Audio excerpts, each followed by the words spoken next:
rôle d'un paramédic, c'est un professionnel de la santé en part entière, formé pour identifier les problèmes de santé des patients.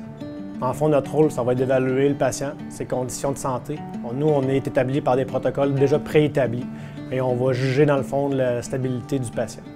Par la suite, évidemment, on va transporter le patient au centre hospitalier le plus désigné selon sa condition. C'est sûr qu'effectivement, depuis les 40 dernières années, là, nos soins ont énormément augmenté. On parle qu'aujourd'hui, on peut faire de l'intubation, de la défibrillation, on administre des médicaments. Donc, on fait vraiment une différence au niveau de la comorbidité des gens. Fait que quand l'état des critiques des gens sont là, on est vraiment formé pour stabiliser leur vie jusqu'à temps qu'on les apporte à l'hôpital.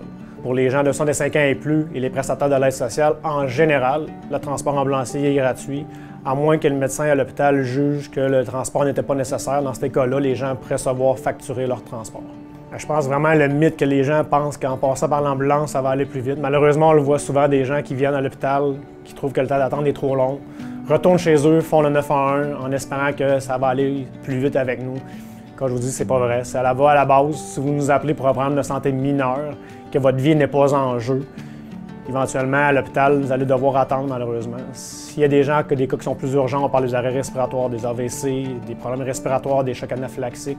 C'est sûr que ça va passer prioritaire sur les gens qui n'ont pas de problème de santé. Si vous nous présentez pour un rhume ou pour quel autre problème que, pour l'instant, vos signes vitaux sont beaux puis votre état vous permet de patienter, malheureusement, vous allez devoir patienter.